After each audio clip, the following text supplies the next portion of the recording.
Guys welcome back to our channel IT pillar tutorial. So మనం ముందు వీడియోలో అయితే హెచ్టిఎంఎల్ లింక్స్ వరకు అయితే నేర్చుకున్నాం కదా. ఈ వీడియోలో మనం హెచ్టిఎంఎల్ ఫామ్స్ ఏంటి అనేది అయితే నేర్చుకుందాం.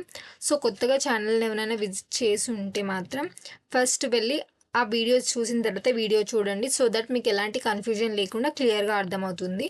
సో హెచ్టిఎంఎల్ ఫామ్స్ అంటే ఏంటి? సో ఇక్కడ మీరైతే ఇన్స్టాగ్రామ్ అందరు యూజ్ చేస్తారనుకుంటా. సో ఇన్స్టాగ్రామ్లో ఫస్ట్ మెయిన్గా మనకి వచ్చే వెబ్ పేజ్ ఏదైతే ఉంటుందో దాంట్లో మనకి ఏం అడుగుతారు, యూజర్ నేమ్ అండ్ పాస్వర్డ్ అనేది అడుగుతారు. సో అవి ఎలా క్రియేట్ చేస్తారు అంటే ఈ హెచ్టిఎంఎల్ ఫామ్స్ అనేటివి యూజ్ చేసి అలాంటి ఒక వెబ్ పేజ్ని అయితే క్రియేట్ చేస్తారనమాట. సపోజ్ మీరు ఒక అడ్మిషన్ ఫామ్ అనేది ఫిల్ చేస్తున్నారు, దాంట్లో ఉన్న ఇన్ఫర్మేషన్ని కూడా ఈ హెచ్టిఎంఎల్ ఫామ్ని యూజ్ చేసి బిల్ చేస్తారనమాట. మనం హెచ్టిఎంఎల్ ఎలిమెంట్స్ అంటే ఏంటిదో తెలుసుకున్నాం కదా. సో ఫామ్ ఎలిమెంట్స్ అంటే ఏంటిదో తెలుసుకుందాం. సో ఫామ్ ఎలిమెంట్స్ అంటే ఏంటి అంటే ఫామ్ అనే దానికి ఓపెనింగ్ ట్యాగ్ ఉంటుంది, ఇంకా క్లోజింగ్ ట్యాగ్ అనేది ఉంటుంది. ఆ ఫామ్ ట్యాగ్స్ మధ్యలో ఏవైతే మనం ట్యాగ్స్ యూజ్ చేస్తామో మనకు కొన్ని ట్యాగ్స్ అనేటివి ఉంటాయి. Input tag, label tag, select tag, option tag అని కొన్ని ట్యాగ్స్ అయితే ఉంటాయి. అలా యూజ్ చేసే ప్రతి ట్యాగ్ మనం ఫామ్స్ మధ్యలో యూజ్ చేస్తాం కదా, ఫామ్ ట్యాగ్స్ మధ్యలో, దాన్ని ఫామ్ ఎలిమెంట్స్ అని అయితే అంటారనమాట. ఓకే, సో ఇక్కడ నేను H1 ట్యాగ్లో ఫామ్ ఎలిమెంట్స్ అనేది ఇచ్చేసాను and form opening tag, form closing tag మధ్యలో ఎలిమెంట్స్ అనే నేమ్ అయితే ఇచ్చాను. సో ఇక్కడ ఇన్పుట్ అనేది ఏదైతే ఇచ్చానో అదొక ట్యాగ్ అనమాట, అది వచ్చేసి ఫామ్ ట్యాగ్. సో ఇన్పుట్ ట్యాగ్కి క్లోజింగ్ ట్యాగ్ అనేది ఉండదు, it will close itself అనమాట. ఇన్పుట్ ట్యాగ్ ఒకటే ఉంటుంది, కానీ లేబుల్ ట్యాగ్కి మాత్రం label opening tag, label closing tag అనేది ఉంటుంది. సో ఇప్పుడు ఒకసారి అయితే అవుట్పుట్ని అబ్జర్వ్ చేయండి. ఇక్కడ మనకి ఫామ్ ఎలిమెంట్ అనేది వచ్చింది కదా. సో ఇక్కడ నేను హెడ్డింగ్ ట్యాగ్లో ఫామ్ ఎలిమెంట్స్ అనేది ఇచ్చాను, సో దానివల్ల ఫామ్ ఎలిమెంట్స్ అనేది వచ్చేసింది. నెక్స్ట్ మళ్ళీ ఫామ్ ట్యాగ్లో నేను ఎలిమెంట్స్ అనే వర్డ్ అయితే ఇచ్చాను, దానికి ఎలిమెంట్స్ అనేది వచ్చింది. క్లియర్ కదా. సో ఇంకేంటి అంటే నేను ఇక్కడ ఇన్పుట్ ట్యాగ్ అనేది యూజ్ చేశాను. సో ఇన్పుట్ అంటే ఏంటి, మనం యూజర్ నుంచి మనం ఏదైనా ఇన్పుట్ తీసుకుంటాం. అంటే యూజర్ ఆ బాక్స్లో ఏదైనా టెక్స్ట్ అనేది యాడ్ చేసుకోవచ్చు అనమాట. యూజర్ నుంచి ఇన్ఫర్మేషన్ తీసుకోవడానికైతే మనం ఈ ఇన్పుట్ ట్యాగ్ అనేది అయితే యూజ్ చేస్తామన్నమాట. So information like name, email అలా. ఓకేనా. సో లేబుల్ ట్యాగ్, ఈ లేబుల్ ట్యాగ్ ఏంటి అంటే ఈ లేబుల్ ట్యాగ్ మధ్యలో ఏదైతే కంటెంట్, ఏదైతే మెసేజ్ మనం రాస్తామో అదైతే మనకు ప్రింట్ అవుతుంది అనమాట. సో ఇక్కడ నేమ్ అనేది రాశాను కదా, ఆ నేమ్ అనేది అయితే ఇక్కడ వచ్చేసింది. సో ఇప్పుడు మనం ఓన్లీ బాక్స్ ఇచ్చేసి ఈ బాక్స్ అలా యూజర్ ఏం ఫిల్ చేస్తాడు, ఆ యూజర్కి తెలియదు కదా ఈ బాక్స్ దేనికోసం అని చెప్పేసి. అదే లేబుల్లో ఇక్కడ నేమ్ అని ఫిల్ చేస్తే ఇక్కడ నేమ్ రాయాలని చెప్పి ఆ బాక్స్లో వాళ్ళ నేమ్ అయితే రాస్తారు. సో అలా ఈ ఇన్పుట్ ట్యాగ్ ఇంకా లేబుల్ ట్యాగ్ అనేది అయితే యూజ్ చేస్తారు. సో నెక్స్ట్ ఏంటి అంటే మనకి ఈ ఇన్పుట్ ట్యాగ్స్లో 5 టైప్స్ అయితే ఉంటాయి. ఆ 5 టైప్స్ ఏంటి అంటే text, radio button, check box, submit button, ఇంకా బటన్.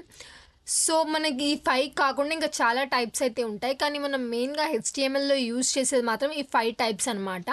సో ప్రెజెంట్ అయితే మనం టెక్స్ట్ బటన్ అనేది ఎలా యూజ్ అవుతుంది అండ్ లేబుల్ ఎలిమెంట్స్ అంటే ఏంటిది అనేది అయితే తెలుసుకుందాం. సో నేను ఇక్కడ ఫస్ట్ ఫామ్ ఎలిమెంట్ అయితే ఇచ్చేసాను కదా, ఇచ్చేసిన తర్వాత ఇక్కడ నేను లేబుల్ ఓపెనింగ్ ట్యాగ్ ఇచ్చాను, ఆ తర్వాత లేబుల్ క్లోజింగ్ ట్యాగ్ అనేది ఇచ్చాను. ఇక్కడ అవుట్పుట్లో మనకి యూజర్ నేమ్ 2 డాట్స్ వచ్చేసి ఆ తర్వాత బాక్స్ వచ్చింది కదా. సో అక్కడ అలా ఎందుకు వచ్చింది అంటే లేబుల్ మధ్యలో మనం యూజర్ నేమ్ అనేది ఇచ్చాం కాబట్టి అక్కడ యూజర్ నేమ్ అని వచ్చింది. ఫర్ ఎగ్జాంపుల్ నేను ఇప్పుడు ఇక్కడ పాస్వర్డ్ అని అయితే ఇస్తాను. సో అవుట్పుట్ చూసుకుంటే అప్పుడు పాస్వర్డ్ అని అయితే వస్తుంది. ఓకే, దాని త్రూ మనం ఏదైనా టెక్స్ట్ ఆ పాస్వర్డ్లో ఆ బాక్స్లో రాయొచ్చు అనమాట, ఆ ఇన్పుట్ బాక్స్లో. ఇప్పుడు సపోజ్ నేను ఇక్కడ ఈమెయిల్ అనేది ఇస్తాను.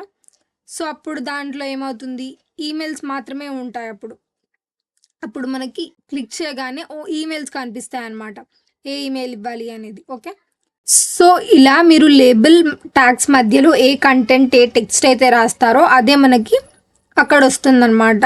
సింపుల్గా చెప్పాలంటే ఇన్పుట్కి ఒక నేమ్ ఇవ్వడాన్నే లేబుల్ అని అయితే అంటాం. ఓకే, సో ఇది వచ్చేసి లేబుల్ ఎలిమెంట్స్ కోసం. ఇప్పుడు ఇన్పుట్లో మనం కొన్ని అట్రిబ్యూట్స్ అయితే యూజ్ చేస్తాం కదా, ఆ అట్రిబ్యూట్స్ అంటే ఏంటివో చూద్దాం. సో నేను ఇక్కడ ఫస్ట్ టైప్ అనే అట్రిబ్యూట్ అయితే ఇచ్చాను. నేను మీకు 5 టైప్స్ ఉంటాయి ఇన్పుట్ ట్యాగ్స్లో అని అయితే చెప్పాను కదా. సో దీంట్లో ఫస్ట్ టైప్ ఏంటిది? టెక్స్ట్. సో ఇన్పుట్ ట్యాగ్లో ఫస్ట్ టైప్ అనే అట్రిబ్యూట్ ఇచ్చి ఆ తర్వాత నేను ఇక్కడ టెక్స్ట్ అనేది ఇచ్చాను. సో మనకి ఇన్పుట్ అనేది ఏ టైప్లో కావాలి అనేది మనం సెలెక్ట్ చేసుకోవచ్చు అనమాట. ఫర్ ఎగ్జాంపుల్ టెక్స్ట్ కావాలంటే టెక్స్ట్, ఈమెయిల్ కావాలంటే ఈమెయిల్, పాస్వర్డ్ కావాలంటే పాస్వర్డ్, అలా మనం టైప్స్ అయితే సెలెక్ట్ చేసుకోవచ్చు. సో అలా సెలెక్ట్ చేసుకోవడం వల్ల ఏమవుతుంది అంటే మీరు ఇక్కడ టెక్స్ట్ ఇస్తే ఆ టెక్స్ట్లో మాత్రమే వస్తుంది, లేదా పాస్వర్డ్ ఇస్తే అది పాస్వర్డ్లో మాత్రమే వస్తుంది. అలా మీరు ఏ టైప్ కావాలి అనుకుంటే ఆ టైప్ని సెలెక్ట్ చేసుకోవచ్చు. ఇప్పుడు మన లేబుల్లో ఈమెయిల్ అని ఉంది కాబట్టి టైప్లో కూడా ఈమెయిల్ అనే ఉండాలి. అదే మన లేబుల్లో పాస్వర్డ్ ఉంటే టైప్లో పాస్వర్డ్ అనే ఉండాలి. సో టైప్లో ఏదైతే ఉంటుందో అదే లేబుల్లో కూడా ఉండాలన్నమాట. సో ఇక్కడ నేను ఇప్పుడు ఫర్ ఎగ్జాంపుల్ మీకు పాస్వర్డ్ అనేది ఇస్తాను టైప్లో. ఇన్పుట్ టైప్లో మనం ఏదైతే ఇస్తామో టెక్స్ట్ అదే మనకి లేబుల్లో కూడా ఉండాలన్నమాట. రెండు సేమ్గా ఉంటేనే మనకు అది వర్క్ అవుతుంది. సో నేను ఇప్పుడు ఇక్కడ లేబుల్లో కూడా పాస్వర్డ్ అనేది ఇచ్చాను. సో ఇప్పుడు ఇక్కడ మనం ఆ బాక్స్లో ఏదైనా టైప్ చేసామనుకోండి, మనకు జస్ట్ డాట్ డాట్ డాట్గా వచ్చేసి పాస్వర్డ్లా వస్తుందన్నమాట. అక్కడ మనకు ఐ సింబల్ వచ్చి మనం ఆన్ చేస్తేనే ఆ పాస్వర్డ్ అనేది కనిపిస్తుంది. అలా పాస్వర్డ్ టైప్లో వస్తుంది. అలా లేబుల్లో ఇంకా ఇన్పుట్ టైప్లో రెండిట్లో సేమ్ ఇవ్వడం వల్ల. ఓకే, ఫర్ ఎగ్జాంపుల్ నేను ఇప్పుడు ఇక్కడ లేబుల్లో ఈమెయిల్ అని ఇచ్చి ఇన్పుట్ టైప్లో కూడా ఈమెయిల్ అని ఇస్తాను. అప్పుడు అవుట్పుట్లో ఏం జరుగుతుందంటే ఆ అవుట్పుట్ ఏదైతే ఉందో ఆ బాక్స్ దాంట్లో వాళ్ళు ఈమెయిల్స్ మాత్రమే తీసుకుంటారనమాట. వేరే ఏ టెక్స్ట్ ఇచ్చినా లేదా పాస్వర్డ్ ఇచ్చినా వాళ్ళు తీసుకోరు. ఈమెయిల్ అని పర్టికులర్గా ప్రెజెంట్ చేశాం కాబట్టి వాళ్ళు ఈమెయిల్స్ మాత్రమే అలౌ చేస్తారనమాట. సో ఇప్పుడు ఇక్కడ అవుట్పుట్లో చెక్ చేయండి, ఇక్కడ లేబుల్ అయితే వచ్చింది. ఇక్కడ మీరు ఇన్పుట్ బాక్స్లో టైప్ చేయడానికి చూస్తే మీకు ఈమెయిల్స్ అనేటివి మాత్రమే రిప్రజెంట్ అవుతాయి అన్నమాట. సో టైప్ అట్రిబ్యూట్ అనేది అయితే ఇలా యూజ్ అవుతుంది. అండ్ ఇక్కడ వచ్చేసి నేను ఇన్పుట్లో ఐడి అని చెప్పేసి అట్రిబ్యూట్ ఇచ్చాను, ఇంకా లేబుల్లో ఫర్ అనే అట్రిబ్యూట్ అయితే ఇచ్చాను. సో ఇవి రెండు లింక్ చేయాలన్నమాట. అది ఎలా లింక్ చేయాలి అంటే ఇప్పుడు ఫర్ సపోజ్ మనం ఇక్కడ ఒకటే బాక్స్ ఇచ్చాం, ఒకటే ఇన్పుట్, ఒకటే లేబుల్ ఇచ్చాం కాబట్టి అది ఆ బాక్స్ ఆ లేబుల్ అని మనకు అర్థమైపోతుంది. కానీ మనం multiple labels, multiple inputs use చేసినప్పుడు ఈ పర్టికులర్ లేబుల్, పర్టికులర్ ఇన్పుట్ అని మనకు తెలియాలి అంటే మనం ఈ ఫర్ ఇంకా ఐడి అనే అట్రిబ్యూట్స్ అయితే యూజ్ చేయాల్సి ఉంటుంది. సో ఇవి రెండింటిని యూజ్ చేసి మనం లింక్ చేయాలి. అవి ఎలా లింక్ చేయాలి అంటే ఇప్పుడు నేను ఇక్కడ ఇన్పుట్ బాక్స్ ఉంది కదా, దానికి ఒక ఐడి ఇచ్చాను. ఆ ఐడి నేమ్ ఏమని ఇచ్చాను? టెక్స్ట్ అని ఇచ్చాను.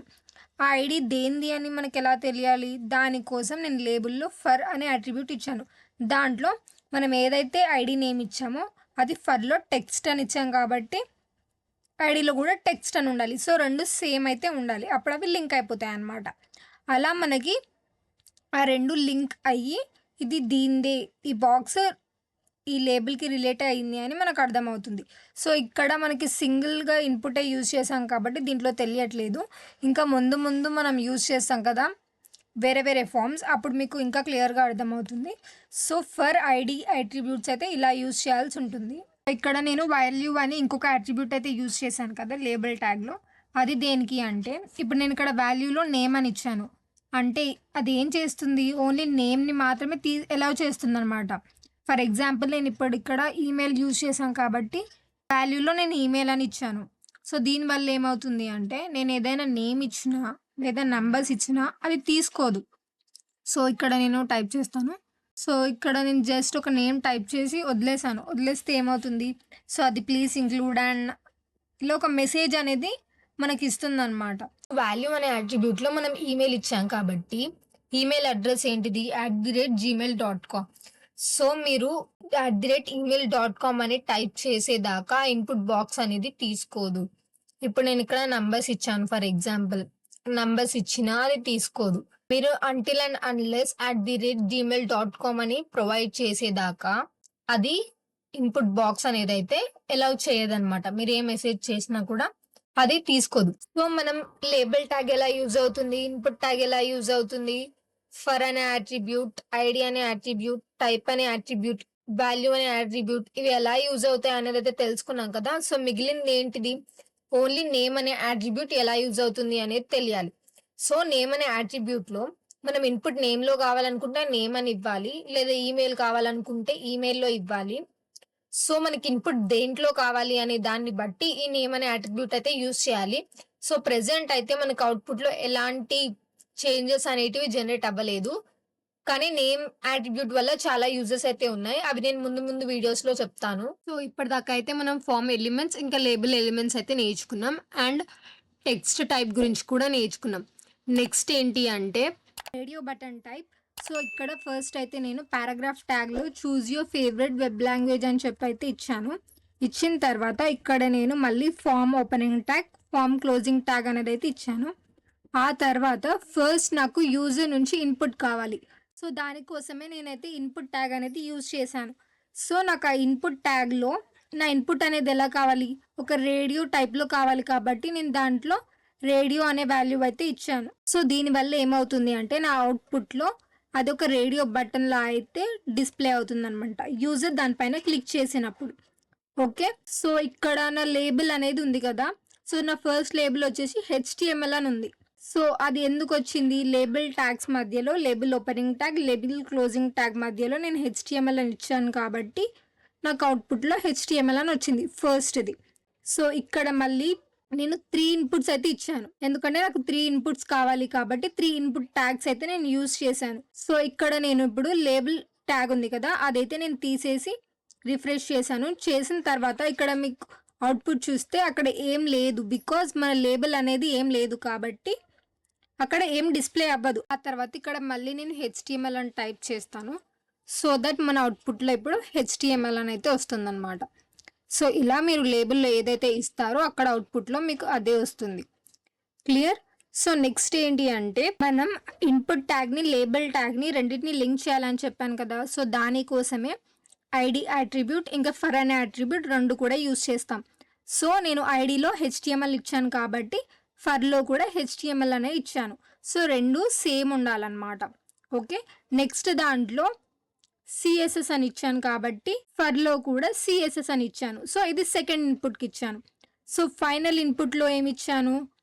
జావా స్క్రిప్ట్ అని ఇచ్చాను. దాంట్లో ఫర్ అట్రిబ్యూట్‌కి ఏమిచ్చాను? జావా స్క్రిప్ట్ అని ఇచ్చాను. సో ఫర్ అట్రిబ్యూట్‌లో ఏముంటుందో ఐడీ అట్రిబ్యూట్‌లో కూడా అదే ఉండాలి. ఆ మూడిటిని అయితే నేను లింక్ చేశాననమాట. నెక్స్ట్ నేను మీకు నేమ్ అనే అట్రిబ్యూట్ కోసం చెప్తా అని చెప్పాను కదా! సో ఇక్కడ నేను నేమ్ అనే అట్రిబ్యూట్‌లో ఫేవరెట్ అనే వాల్యూ అయితే ఇచ్చాను. దీనివల్ల ఏమవుతుంది అంటే మీకు మల్టిపుల్ ఆప్షన్స్ సెలెక్ట్ చేసుకునే ఛాన్స్ అయితే ఉండదు. ఓన్లీ ఏదైనా ఒక్కటే ఫేవరెట్‌గా సింగిల్ ఆప్షన్ మాత్రమే సెలెక్ట్ చేసుకోవడానికి ఉంటుంది. యూజర్ సింగిల్ ఆప్షన్‌నే సెలెక్ట్ చేసేలా మనం ఈ నేమ్ అనే అట్రిబ్యూట్‌ని మన ఫార్మ్స్‌లో యూజ్ చేయొచ్చనమాట. నెక్స్ట్ చెక్ బాక్స్ టైప్ అనమాట. సో ఇక్కడ నాకు 3 ఇన్పుట్స్ కావాలి కాబట్టి 3 ఇన్పుట్స్ అయితే ఇచ్చాను. మళ్ళీ టైప్ ఏంటిది? చెక్ బాక్స్ కావాలి కాబట్టి చెక్ బాక్స్ అని ఇచ్చాను. సో చెక్ బాక్స్ అంటే ఏంటి? ఓన్లీ ఒక బాక్స్‌లో టిక్ మార్క్ రావడం. సో ఈ చెక్ బాక్స్ వల్ల మనం ఎన్ని ఆప్షన్స్ అంటే అన్ని ఆప్షన్స్ అనేటివి సెలెక్ట్ చేసుకోవచ్చు. మల్టిపుల్ ఆప్షన్స్ అనేటివి సెలెక్ట్ చేసుకోవచ్చు. ఓకే. సో మళ్ళీ ఫర్ అట్రిబ్యూట్‌తోని ఐడీ అట్రిబ్యూట్‌తోని లింక్ అయితే చేసేసాను. సో ఇక్కడ లేబుల్‌లో నేను ఏమి ఇచ్చాను? I have a bike, I have a car, I have a boat అని చెప్పి 3 లేబుల్స్ అయితే ఇచ్చాను. సో అవైతే అవుట్‌పుట్‌లో రిప్రజెంట్ అయిపోయాయి. ఇప్పుడు మనకు ఎన్ని ఆప్షన్స్ కావాలంటే అన్ని ఆప్షన్స్ అయితే మనం సెలెక్ట్ చేసుకోవచ్చు అనమాట. సో ఇక్కడ 3 ఆప్షన్స్ కావాలంటే మీరు 3 ఆప్షన్స్ కూడా సెలెక్ట్ చేసుకోవచ్చు. లేదు సింగిల్ ఆప్షనే కావాలి అంటే అన్నీ తీసేసి ఓన్లీ సింగిల్ ఆప్షన్ కూడా మీరు సెలెక్ట్ చేసుకోవచ్చు. లేదు అసలు ఆప్షన్సే వద్దు అనుకుంటే మీరు ఏం సెలెక్ట్ చేసుకోకుండా కూడా ఉండొచ్చనమాట. ఇలా ఇన్పుట్ ఇంకా లేబుల్ ట్యాగ్స్ యూజ్ చేసి మీ కంటెంట్ అనైతే మీరు ఇవ్వొచ్చనమాట. ఓకే. సో ఇంకేంటి అంటే ఇక్కడ నాకు ప్రతీదీ న్యూ లైన్‌లో వచ్చింది. ఎందుకు అంటే నేను ఇక్కడ బ్రేక్ ట్యాగ్ యూజ్ చేయడం వల్ల. ఓకే. ఇలా బ్రేక్ ట్యాగ్ యూజ్ చేస్తే మనకు ప్రతీదీ కొత్త లైన్‌లో బ్రేక్ అయితే వస్తుందనమాట. నెక్స్ట్ సబ్మిట్ బటన్ అనమాట. సో ఇక్కడ form opening tag, closing tag ఇచ్చేసిన తర్వాత నాకు ఫస్ట్ దీంట్లో లేబుల్ అనేది కావాలి కాబట్టి ఫస్ట్ నేను లేబుల్ ట్యాగ్ యూజ్ చేశాను. సో లేబుల్ ట్యాగ్‌లో ఫస్ట్ నేమ్ అనైతే ఇచ్చాను. ఆ తర్వాత నేను ఇన్పుట్ బాక్స్ అనేది ఇచ్చాను. ఓకే. సో ఇన్పుట్ అనేది నాకు టెక్స్ట్ టైప్‌లో కావాలి కాబట్టి టెక్స్ట్ అనే వాల్యూ అయితే ఇచ్చేసాను. For and ID attributes use చేసి లేబుల్‌ని, ఇన్పుట్‌ని లింక్ అయితే చేసేసాను. ఓకే. ఆ తర్వాత నాకు ప్రతీదీ న్యూ లైన్‌లో కావాలి కాబట్టి బ్రేక్ అనే ట్యాగ్ కూడా యూజ్ చేశాననమాట ఇక్కడ. నెక్స్ట్ టైప్‌లో నేను సబ్మిట్ అనే వాల్యూ అయితే యూజ్ చేశాను. సో దీనివల్ల ఏమవుతుందంటే మన అవుట్‌పుట్‌లో సబ్మిట్ అని ఒక బటన్ అయితే వస్తుందనమాట ఇలాగా. సబ్మిట్ బటన్ పైన క్లిక్ చేయగానే మన ఫార్మ్స్ అనేటివి సబ్మిట్ అయిపోతాయన్నమాట. సో సబ్మిట్ బటన్ అనేది అయితే ఇలా యూజ్ అవుతుంది. సో నెక్స్ట్ వచ్చేసి బటన్ టైప్, అదేంటి అంటే క్లిక్కబుల్ బటన్లా అయితే యూజ్ అవుతుంది అనమాట. సో ఇలా క్లిక్ చేయగానే ఆ బటన్ అనేది అయితే క్లిక్ అవుతుంది. సో దాంట్లో మనకు నచ్చిన కంటెంట్, నచ్చిన వర్డ్స్ అయితే మనం యూజ్ చేసుకోవచ్చు. సో ఇక్కడి వరకు అయితే మనం 5 ఇన్పుట్ టైప్స్ అయితే నేర్చుకున్నాం కదా. ఇది మొత్తం వచ్చేసి ఫార్మ్స్ గురించి. సో మనకి హెచ్టీఎంఎల్లో ఇంకా ఫైనల్ టాపిక్ ఒకటైతే మిగిలిపోయింది. అది నేను నెక్స్ట్ వీడియోలో చెప్తాను. ఇంకా హెచ్టీఎంఎల్ సిఎస్ఎస్ యూజ్ చేసి వెబ్సైట్స్ ఎలా బిల్డ్ చేయాలి అనేది కూడా నేను పెడతాను. వీడియో యూజ్ అయింది అనుకున్న వాళ్ళు వీడియోని లైక్ చేసి ఛానల్ని సబ్స్క్రైబ్ చేసుకొని బెల్ ఐకాన్ అయితే ఎనేబుల్ చేసుకోండి.